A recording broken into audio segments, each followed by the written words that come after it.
Hello and welcome to the Chirp. I'm Andrew Michaud, and today we're doing something a little different. Instead of a guest in a traditional sense, we're going to be talking to the cast and crew of the Chirp. That's myself and Tim Wagner. Hello. He's the rest of the crew. It's a two-man show. Yeah, it really has been, and it was a one-man show for a large part of the Chirp. It was. Last semester was just me, which was challenging, but not too bad. I enjoyed it. Yeah, and so how did you come up with the Chirp idea to even begin with? Well, to be perfectly honest, I needed an idea for the media production class because I didn't really know what I wanted to do as far as journalism went. But when I got into that class, it occurred to me, I listen to so many podcasts, I like talking to people, I could just try one of those myself. So I talked to Roger, the gentleman who does the Equinox stuff, and we figured out that a good way to do this would be working with arts and entertainment. So I wrote for it, and I recorded one interview for each article. So there's like 3 interviews in total, but one of them was an episode. So it would be whoever was like, I guess, the star of the show for that, whether it was the person that we were writing the article about, or if they had a big hand in whatever the event was. We did, event coordinators. Sometimes if it was like a performance being put on by the music department, it would be one of the students or a teacher in charge. So kind of a little variety. And that was the original concept, to kind of do that. Not only talk to them about what they're doing, but kind of get into the heads of these people, see the person behind the musician. Because for me, I find that a lot more compelling than just like, tell us what you do and then we'll get you out of here. Like, I kind of want to know why people do what they do. So that's why it started. It's like, I'll ask more personal questions on these, or at least I try to, more like, why do you do what you do? Like, what's interesting? Why is it important in today's world? And it turned out that I really enjoyed it, and well, at least what they told me. I don't know if anybody was just sparing my feelings, but they seemed to enjoy it too after the interview was all done. So yeah, it was a really good time. And this semester, when we branched out, I kind of tried to capture that again, but without the article component. Mm-hmm. But yeah. Mm-hmm. Yeah, I mean, I can say it worked because there were a lot of times where I'd leave an interview, such as when I interviewed Celia Rabin, which she's the dean of the Mason Library. She told me that she watched the Chirp clip that had with Robbie in it, and and I saw that the Mason Library on social media they pretty much they went on. I reposted on Facebook or retweeted. I forget exactly which one, but put out that clip, and it's really nice to see like the work that I mean, all the work that we do to make the show even happen, even though it's just like, in terms of the grand scheme of things, it's not the most technical, insane podcast.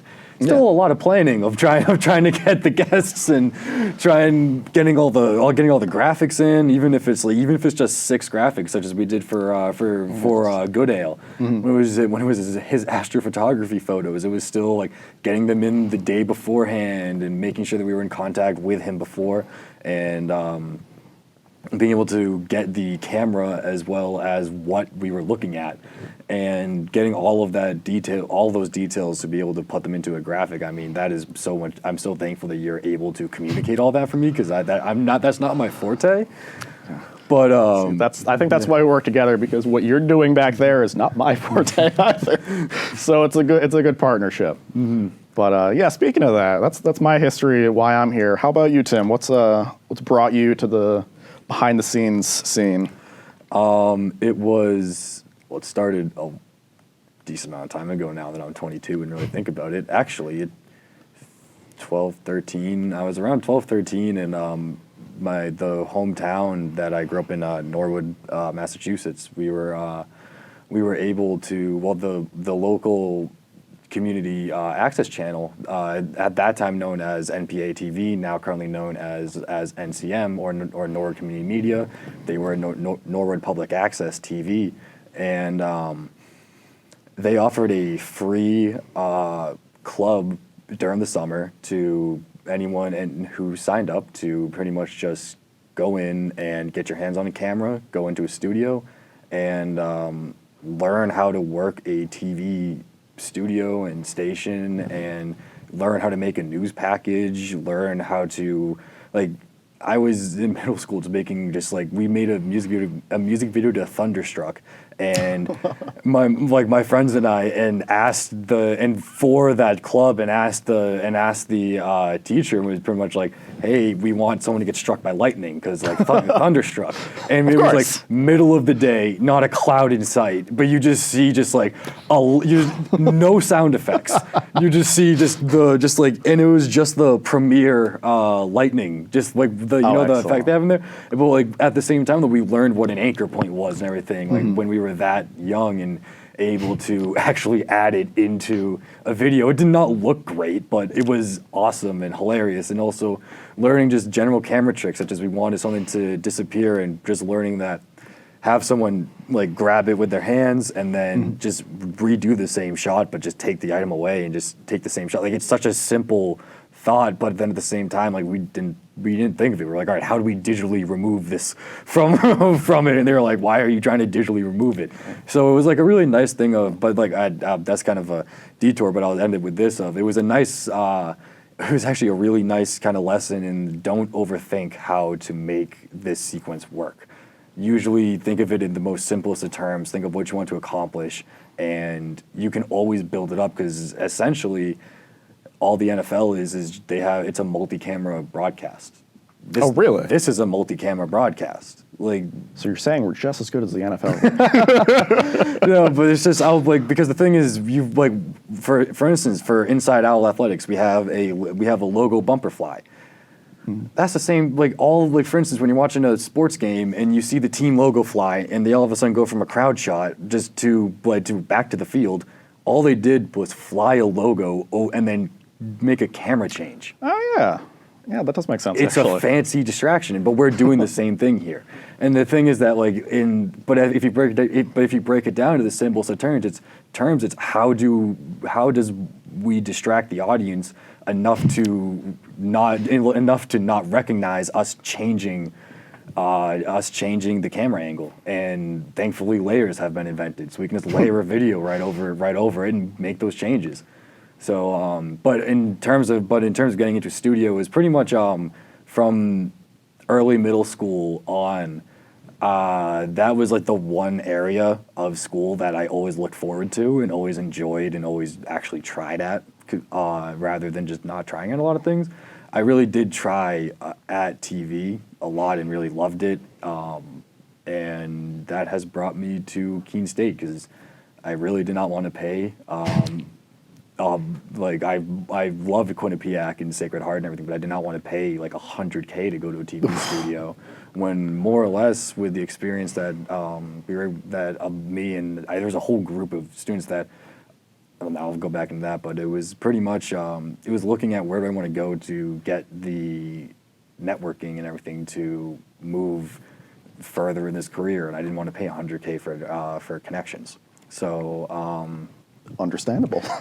yeah, so that is how I ended up here, and now I'm pretty much doing what I want to do, and I absolutely love it, and I couldn't be thankful enough, because I don't know if I'd get the same opportunity at a huge school. Like, if I went to Emerson, I may have, because one of my friends that I did all this TV work with actually ended up going and had their own show at Emerson for a bit. So there's another thing is that there was a group, I have a friend group and everything, that we all went through this TV process together, and a lot of them have gone on to major in film, such as there is two of them. One of them I consistently see that he worked on, actually I can definitely say two of them. One of them was actually an instructor for me when I was in the youth video club. Cool. He's gone on and he worked on the Dexter reboot that they're doing. Nice. And then someone who I directly worked with, he worked graphics and kind of like somewhat mentored me and showed me how to do stuff with After Effects. He was brought in to help work on it. And it's just really cool because they're like only a year ahead. One of them's only a year ahead of me, the other one's like 3 years. But it's really cool seeing that you can go on to those sets even like a year in, if you know the right people. Yeah. and that's kind of showing that if you know how to operate a camera, you never know what you'll be able to do. Yeah. Yeah. And I mean, here, like, I think you can attest to this, like, we're a small enough school that you've kind of got your hand in almost everything related to broadcast here. Yeah. As far as I can tell, at least. I feel like every time it's like, we're in the studio today. Tim, get over there. Yeah. Which, I mean, that's like a great, like, being able to get that experience here is really great.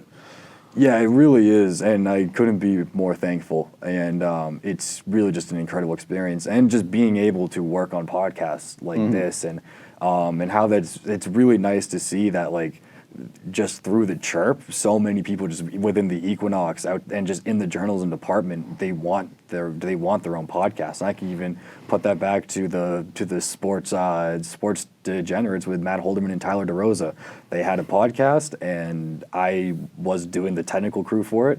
And then they left, and and also this is kind of how I really wanted to reach out to you. And I was like, I want to keep working on podcasts, and I was like, gotta get your fix, right? Yeah, and I was just like, well, we have the Chirp. I'm going to be multimedia. I'm a multimedia director. I was like, why not make the Chirp a video and audio podcast rather than just an audio, and add an entire other layer to it. And that's kind of just what led for it, and it has just over-delivered on my expectations. And it's just been an absolute blast being able to work with you and being able to bring everything together to kind of make the Chirp really kind of fun and cool, and kind of, in a way, a trend-setting decision. I hope so. Yeah, I'm hoping it is trend-setting and not just yeah. Mm-hmm. Yeah, my hope would be that this kind of inspires people to, like, do more, like, multimedia journalism.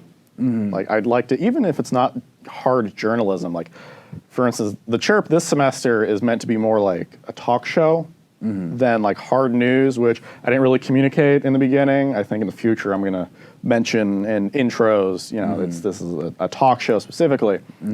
But, like, I think there's still a lot of value in that, especially because you can still talk about news-related things. You can do so in more of, like, a casual setting. I like to think, at least, that I make my guests feel pretty comfortable here, and I think that kind of helps get some interesting conversation going, which I think is important to, like, what we're doing here. Yeah, and also to build up that, it's not like you didn't tackle any big topics. Like, you did ask some hard-hitting questions that did get some, like, it was journalism. Like, that is, at the end of the day, that is what it was. You were doing research. You were, and, like, I did a lot of research for these episodes. Exactly. Like just because it isn't necessarily controversial all the time doesn't mean it isn't journalism. Yeah. And it's just, I mean, like, most of the time, like, I mean, there's thousands of articles, millions, probably hundreds of thousands of articles published every day. Oh, yeah. No one reads all of them. But the thing is, someone reads them somewhere. So Dr. and I might read most, though. I believe that. Yeah. Oh, man. Yeah, but it was just a pretty wild ride. So did you have any, like, favorite moments while you were working on the Chirp, whether it was season 1 or season 2, or if you have a favorite moment in season 1 and a favorite moment in season 2, just let them rip. I'll say season 1, I discovered that my favorite response to a question is, how did you know about that? Because like it was mentioned before, I did a lot of research for these episodes. Like, how many hours usually were you researching? Anywhere between, depending on who it is and what the topic is, anywhere between, like, a couple hours and, like, days. Like, season 1, episode 2, I think, was Dan Fruit. He was a visiting theater. He was part of a visiting theater troupe, I believe is the best way to put that, doing the Pang series here. And that one, I think I must have spent like 3 days just going through his website. Because for me, like, part of journalism is finding questions to ask that haven't been asked before. Otherwise, it's just performative. Oh, totally. Yeah. Because, like, if I can go on, for me, the worst response I can get is, well, on my website, you can read all about that. because then it's like, oh, I didn't do enough. I didn't look hard enough. But if I can say, so I read all this crazy stuff on your website, but this wasn't part of it, so you should tell me about that. And yeah, Nancy, I did an episode on Nancy Selwyn. She's a music instructor in Keene, teaches people who are afraid of singing how to sing and like overcome that fear and not necessarily get rid of it, but be comfortable with it. And I was talking to her about, I forget exactly what it was, but I think it was like a blog post she did or something. And she's just like, I asked her a question about it. She just looked at me and she's like, how did you know I did that? Just, what? Where did you find that? I was like, oh, it's like buried 3 pages into your website. She's like, oh, wow. And that was like, that's like the best feeling. Yeah, get that Hot Ones reaction. Yeah. And then when they bring out those deep dive questions, and it's just, and when you have the moments in the interviews of, yeah, I agree, of just, how did you, because it shows that like you care. Yeah. Like it shows you care about their story and essentially the story you are telling about them. Yeah, and I really, actually Sean Evans, who does Hot Ones, is one of like my inspirations for like the kind of journalist and like, not just journalist, but the kind of host I want to be in shows like this. Because he's like, I think he's quite charismatic. I hope I get close to that at least. But like the level of research he does and like that like shock of like, how did you find any of this? It feels really, really good when you get that like, I thought I buried that years ago. Where did you find this? And then you can get some really interesting conversation about it. And usually it's like, I mean, in a show like this, I don't really try to, have any gotcha moments. Like, I caught you in a lie or something, because I don't think that's really the point of this show. And like hard news interviews, that's a different story. But this kind of thing, not so much. But it's nice to just see the things that people think people have forgotten about get brought up, and often it's like you'll get like a smile out of them, and it's like, all right, got him. That'll be a good one. This semester, though, we didn't have a lot of episodes, unfortunately, just due to scheduling issues and things like that. But I think it was a little bit selfish, but the episode with Dr. Charlie Kerwin, that was really nice because I hadn't really gotten a chance to talk to him in a while, and as I mentioned on that episode, he was one of my instructors when I got my geology degree here. So it was nice to kind of catch up with him. And he had told me that wolf story before, but he had not, he made himself look a little tougher in the version I had. So it was like, oh yeah, I just like backed away and they all like left me alone. And he left out the part where he had like a hammer ready to go, like, I'm going down fighting. And I don't think he had mentioned that the ranger was the one that told him, like way back when he told me this. I think he mentioned the ranger told him like, oh no, they totally would have killed you if you ran away. So that was to me, like I had heard a bit of that story before, but the version he told there, I was like, oh wow, this is a lot more. This goes deeper than I thought. Oh man, that was great. Wow, yeah, and I gotta say that's one of my favorite clips too. Just like that. That was just one of the moments like of where. Like, I just remember being in the control room during that moment and just being like, "Oh, this is like yes, like this is why we do this show. It is for moments like this of where like because I really think that there's so many professors at Keene State and at all of the schools just around the U.S. and the world that have so many cool stories about how they became a professor, or just how they even decided to pursue their field. Yeah, and that's part of the point of this podcast. Like even when we had President Treadwell on, like a lot of people just kind of see like, okay, well that's the president is presidential things, but they don't see the research scientist that became the president. They don't see like what she went through to get there, and like kind of we discussed on that episode like some of the humanitarian stuff that she had done, like I forgot the exact site, but it was like a disaster site that she was looking into contamination in that area, and like that's really cool. That's a good, and that's like a really good view of what makes that person tick, and I thought that was really valuable as well. Maybe not as funny as Charlie's story about the wolves, but like it's a really good window into who that person is. Yeah, extremely, because I mean, I'd care to say that this probably isn't a stretch, but there's 4,000 students here. Not everyone is going to have like an opportunity to really sit down and have a conversation like that with a president, but having a podcast type conversation with a figurehead like that, that has such an impact on all of our everyday lives, I think is extremely important. I'm so thankful we have a president that even wanted to come on. Yeah, and she's very involved. I give her a lot of credit for that. Oh my she God, still says hello when I see her. Okay. Yeah, I don't mean that to discredit anything that President Treadwell does. She is one of the most involved people. I'm just saying that on top of all that, the fact that she's willing to sit down and have a podcast conversation really shows a lot, and I think is extremely important to maybe people that would never have that opportunity. It's just, and I think that's just really cool and really important. And I think that was like really awesome that the podcast you started in your basement has led to where you have the president of Keene State having conversation with you.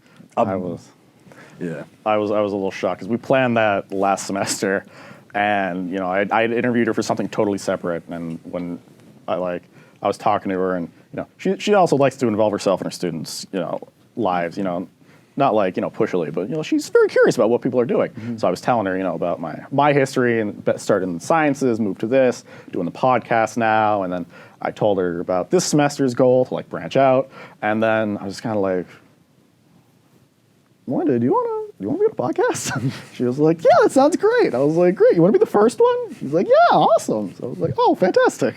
Wow, that's no pressure for me that I've just put myself into. Oh, that's awesome. But yeah, it was really good. Yeah, she really is just one of the nicest people. Yeah, she's nice. She's a very nice lady. Yeah. All right, well, but, yeah, I think we should move on to... Yeah, we don't have to I think we should talk about the guests too much, but it's I'm hoping this podcast opens up, as we were mentioning before, I hope this opens up a little bit of what people, see journalism as at Keene State, and what we can do with spaces like this. 'Cause we're super lucky to have a studio that we can use. So that's not locked down all the time. No, only classes, that's it, no one else touch it. And that's, I think that's really, really lucky for us. And I'd love to see more people coming in and out, filming their own stuff, with their own ideas. Plus, there's a lot of stuff that I don't really care to do episodes about. It's not that, it's not important. It's just that I don't really know anything about sports. And so I'm really happy that there are more sports podcasts coming out next semester, because I know there are a lot of people at Keene State that are going to enjoy that. It's just I'm not going to be the person to, do it. So I'm glad that there are going to be more podcasts in the future, kind of branching out on that. Yeah. And it's, I was going to say something that I totally just blanked on it. I had the idea when you were talking. And I was just like, oh no, it's totally fine. It was pretty much just building off the fact of, I got it back. It was the fact that we've only had this studio and this equipment really for just a year. And I think that it's already getting a lot of usage. And I think a lot of people are realizing that it is open for usage. And that if you are trained on how to operate a control room, you can just make a show. And I think that is, and I really kind of see a trajectory here at Keene of people really wanting to pursue that, because there was a time that in past studios that was the case. There were conversations I had with Professor Wakefield about past students who they had a talk show, and the host ended up going into stand-up comedy. And so it was a comedy style talk show. But it's just it's just been, I think, and I really think it's important, because all the extracurricular work that you can do within a major like this, I think it's just the best thing for you, because you're actually going in, you're doing the work, because I think that actually going and doing the work is you'll learn so much more than you will in a classroom. There's only a certain amount you can learn in a classroom. And, you can learn wide, medium, tight, you can learn sequencing, but you won't, you can learn it, you can regurgitate what was said, but can you do it? But I'm personally a very hands-on person. I can take notes till the cows come home, and I'm not going to get it until you put me into a situation where I have to figure it out. Because then the synapses don't connect until I'm like, oh, okay, I have to do this, and whatever on the TriCaster. And so I think it's really nice that we can do that and not only go out into the field and be like, oh yeah, I know how to do this. I've actually done this. I haven't just like thought about it a lot, you know. Which it's nice to have that like real world experience. And like even on this side, not even just like the technical side, it's nice knowing, you know, which camera to look at when stuff is happening. Because like when I started doing this, I had no idea. Like even the beginning of this episode, we had to start twice because I looked at the wrong. I started too early for the camera. But yeah, it's nice to be able to work these things out when you're in school still. Yeah, and it's an area where you're here to do that. You're here to work the things out. Yeah. I think that's the biggest thing that that it needs to, like, anyone going into in any kind of creative industry. It's mainly just going like, you're here to learn. Like you wouldn't be here if everyone was perfect, everyone would be Picasso, everyone would be running their own, so everyone would be a successful artist. Yeah, everybody would be the best at what they do. Yeah, and it's a skill. It's a skill as well as like there's just, I don't know, it's such a philosophical debate about it that I don't even think we need to get into for this. But we can do that after when we're talking about what we shot here. Yeah, and it's just really nice, and also the quality of just kind of like the last kind of thing to do like a retrospect on how that I kind of want to say for how I even came to like the Equinox as well as coming into the Chirp is kind of just the students as well as professors, such as there's Professor Salcetti, who I loved her print class. I was not great at it, but if I never took that print class, I never would have even been open to joining the Equinox as a student life editor. Oh, okay. And if I never joined the Equinox as student life editor, I never would have gone multimedia. I never would have had the opportunity to even do this. And as well as saying thank you to, as well as to just Dr. Timney as well, because he technical directed a podcast for my friend and I in the old studio. So it was the ability being shown the ability that you can do your own show in a studio, and how to run the studio here, as well as Dr. Nye for just being like, oh yeah, you can do it, as well as Professor Martin or Roger for advising, and we were going to try and get the comfy chairs, but it did not work. We were trying to get the ones from the cage, but it was locked. As well as Professor Del Sesto, because he helps run the paper and everything, as well as he is the multimedia professor here. So he really helps a lot with, like, he'll send me a text going, color balance on the Chirp, and every Chirp episode since then I'm checking the color balance. So excellent. So they do progressively look better every time. Hey, everyone's better and better. Hey, it's working. You can thank Professor Wakefield for that. You can thank Julio for that. As well, not to toot my own horn, but as well as myself for throwing in those the other lighting we have around here to kind of mitigate that 3-point lighting that I did not know how to do with these with these boards. An adventure, I'll say. Yeah, but hey, that's how to do it. It is always an adventure. And yeah, I don't have anything else to add. All right. Well, I was actually just going to ask you for closing thoughts. So if that's all you've got. Closing thoughts. Well, one last thing to add of just a thing of do it. Like, that's just kind of it at the end of the day. You don't know until you try. Because it's really cheesy. Really cheesy. It's cheesy, but it's also exactly what I was going to close on. Yeah, you don't know. So, yeah. And also, opportunity and hard work are something that go hand in hand. If you don't work hard, you don't get. If you don't work hard, you don't get opportunities to meet the people that can potentially. You never know, especially in this industry. You never know who you will meet that will just send you on a path that will to success or. Oh man, living out of a pickup truck. Yeah. Yeah. As far as my closing remarks, I just wanted to say, kind of mirroring what you said, but like if anybody out there has an idea for a podcast or has an idea for really any kind of show, it doesn't even have to be in like the studio here, but like just go for it. I literally started this in my basement with a microphone and just recording on Adobe Audition, which you could totally use another free program for. But just go for it. Just give it a shot. see what you can do. And honestly, at the end of the day, if you're having a good time doing it, that's the most important part. You don't have to like be part of an organization for it. Like there are plenty of podcasts that started as just same like that, like two buddies just hanging out, talking about stuff. And then it got big because people liked listening to it. And you don't have to go big either. As long as you're having a good time at the end of the day and you like what you're producing, then you're in good shape. The last thing I want to add on to kind of mirror that is, at the end of the day, we're in TV. We're making things. We're making things. We're in TV. We're making things. Enjoy it. Yeah. Enjoy it. Gotta have a good time. Enjoy it, because you don't know if it'll end. You don't know if it'll continue. Just That's fair. enjoy it, man. Enjoy That's it. right. Network might cut it at any moment. So Yep. just enjoy it. Enjoy it. Just have fun, because that's why we're here. That's right. All right. On that, I think I'm good. All right. Well, thank you, Tim, for sitting with me and for all the work you do in the background of this. Literally could not do it without you. I certainly could not do anything back there at the moment. Hey, well, hand in hand, thank you, because I am not an on-camera person.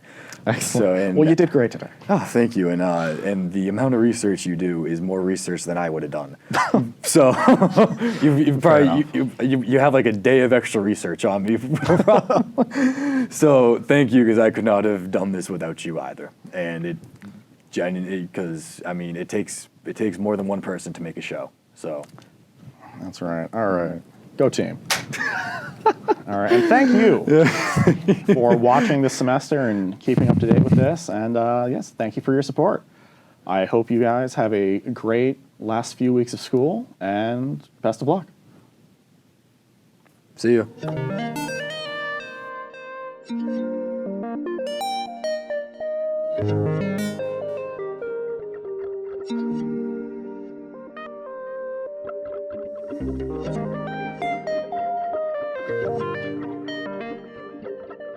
Thank you.